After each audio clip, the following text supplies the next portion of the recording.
So you're looking for a supplement to boost libido and sexual performance.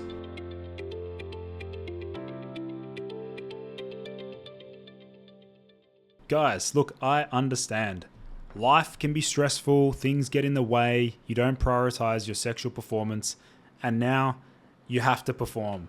And so what do you lean towards? Do you rely upon Viagra, or are you looking for something else to provide that spark, that thrill before sexual intercourse? So today I want to share with you a little bit about 3 different supplements that can help with libido specifically. So let's just remind ourselves a little bit about what actually even is libido. One of the key players is dopamine. This is the neurotransmitter that drives motivation and reward-seeking behavior, including sexual desire. When dopamine levels are high, libido tends to rise. On the flip side, there's serotonin. While it helps regulate mood, too much serotonin can actually reduce sex drive. That's one reason why certain antidepressants are known to lower libido. Then there's oxytocin, often called the bonding hormone. It's released during moments of closeness and intimacy, deepening emotional connection and enhancing pleasure. Endorphins also play a role. These are the body's natural painkillers and stress relievers. But when they're too high, they can have a numbing effect and reduce sexual desire by making the body feel overly relaxed. Now let's talk about hormones. Testosterone is a major one for both men and women. It's closely linked to sexual drive, and higher levels typically mean stronger libido. Estrogen, which is more prominent in women, fluctuates during the menstrual cycle. Depending on the phase, it can either increase or decrease sexual desire.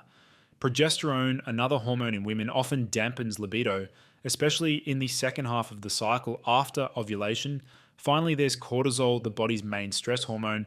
When cortisol levels stay high for too long, it can suppress libido by shifting the body's priorities away from reproduction and towards survival. So let's move on to the first supplement. Supplement number 1 is Mucuna pruriens. Now, many of you might already know about Mucuna. It is a rich source of L-dopa. So it's basically shortcutting your brain to create dopamine. Now, I don't recommend this supplement to be used long term. It's only a once or twice a week sort of supplement because it can actually lead to dopamine downregulation in the long run. But if you do use it sporadically every now and then, you will notice the effects. And it's also known as velvet bean. It's a tropical legume used in Ayurvedic medicine, and it's a rich source of L-dopa, which is a precursor to dopamine.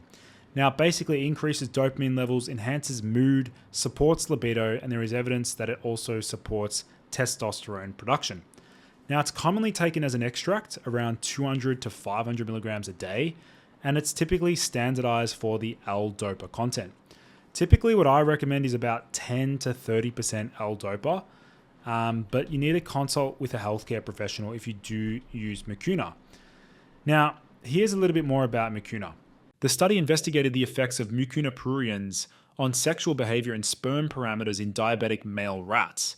Researchers divided rats into groups, including a control, a diabetes-induced group, and groups treated with Mucuna pruriens extract or sildenafil citrate for 60 days. The study measured mating behavior, libido, sperm production, and hormone levels. Results showed that diabetic rats exhibited significant declines in sexual behavior, sperm count, testosterone, follicle-stimulating hormone, and luteinizing hormone. However, those treated with Mucuna pruriens extract showed major improvements with increased sexual activity, sperm quality, and hormone levels comparable to sildenafil. The extract also had hypoglycemic effects, suggesting it supports both sexual function and metabolic health.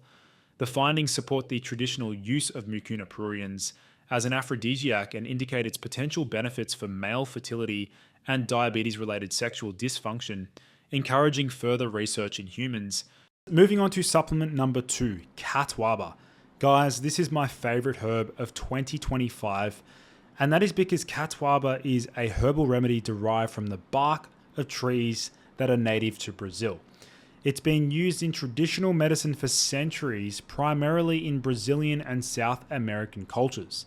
Now, Catuaba is a common name for a group of plants found in the Amazon rainforest. So, Catuaba means that gives power to the Indian. It is recognized as an aphrodisiac to make the libido explode. Now, in Brazilian herbal medicine today, Catuaba is considered to be a central nervous system stimulant with aphrodisiac properties. Now, a bark decoction is commonly used for sexual impotency, agitation, nervousness, nerve pain, and also weakness, poor memory or forgetfulness, and sexual weakness. So just as a reminder, if you did want to check out a high quality Catuaba, I'll leave it linked in the video description down below. It's Catuaba Pure. This is the highest quality Catuaba on the market in my opinion, as it has been third-party tested for quality control and quality purposes. Now, according to Dr. Mira Penna, Catuaba functions as a stimulant of the nervous system, above all when one deals with functional impotence of the male genital organs. It is an innocent aphrodisiac, used without any ill effects at all. Now, according to Michael Van Straten, a notable British author and researcher of medicinal plants, Catuaba is beneficial to men and women as an aphrodisiac, but it's in the area of male impotence that the most striking results have been reported. And there is no evidence of side effects even after long-term usage. So, Mucuna versus Catuaba. Catuaba is sustainable in the long run. Mucuna is only supposed to be used infrequently. Here's what the research suggests around Catuaba. You can see the antidepressant-like effects of Trichilia catiga Catuaba extract, evidence for dopaminergic mediated mechanisms, and we can see that it has a significant inhibition of dopamine uptake and an increase in dopamine release. But it's important to remark that this effect is not an amphetamine-like effect, since it did not significantly increase locomotor activity in mice.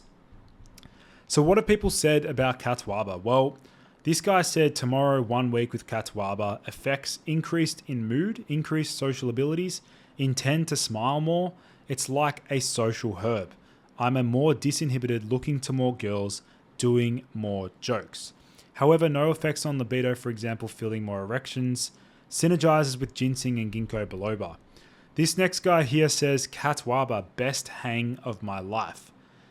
Basically, he's talking about how Catuaba increases his erection quality. He says that it's very intense, and he even describes his erection as strong as a tree trunk, which is crazy. But it doesn't surprise me. I mean, I've used Catuaba for years, and I've noticed the benefits. Even with many of my clients, I've prescribed Catuaba, and they've seen huge benefits. The next supplement is actually one that I've covered before. It's called Anacyclus pyrethrum. Now, I did claim in another video that it might potentially outperform TRT, and this is because of this particular study. They said after 28 days of treatment, this particular herb and testosterone had a marked influence on body and accessory sexual organ weight as compared to arachis oil. The treated male rats were more receptive and oriented towards female rats, and increased pre-copulatory activities like licking and sniffing of female anogenital observed. And the penile erection index was significantly increased, with a reduction in mount latency and intromission latency period. There was a 4-fold increase in mount and 3-fold increase in intromission frequency in treated rats, reflecting improved sexual performance. The behavioral and sexual parameters were also observed after a lapse of 7 and 15 days after discontinuation of the drug. Unlike testosterone, Anacyclus pyrethrum shows efficacy in rats tested after the lapse of 7 and 15 days of discontinuation of treatment. This suggests that the drug has a what they mean is the herb. The herb has a prolonged effect and capacitate the treated rats for improved sexual performance. So basically they're saying that this particular herb has long-lasting sexual performance benefits. So here we can learn a little bit more about Anacyclus. The roots are employed in Ayurvedic system as a rasayana, basically a category of herbs for vitality and virility. Yeah, we can see that in traditional medicine, it's used for lethargy, digestive problems, angina, toothache, infertility. So clearly we can see it is a powerful aphrodisiac. And I do want to mention that this particular herb has androgenic potential. Aqueous extract of the roots was studied for its effect on sexual behavior, spermatogenesis, and sperm count. Fructose levels in seminal vesicles of albino rats were also recorded. 2 doses, that is 50 and 100 milligrams per kilogram of aqueous extract on administration in albino rats showed pronounced anabolic and spermatogenic effect in animals of respective groups. The sperm count and fructose levels in seminal vesicle were markedly increased. Improvement in sexual behavior of male rats was characterized by increased mount and intromission frequency and reduced mount and intromission latency. The extract had a dose-dependent influence on sperm count and seminal fructose concentration, which increased significantly. So that pretty much wraps up today's video on 3 supplements that can help to boost libido.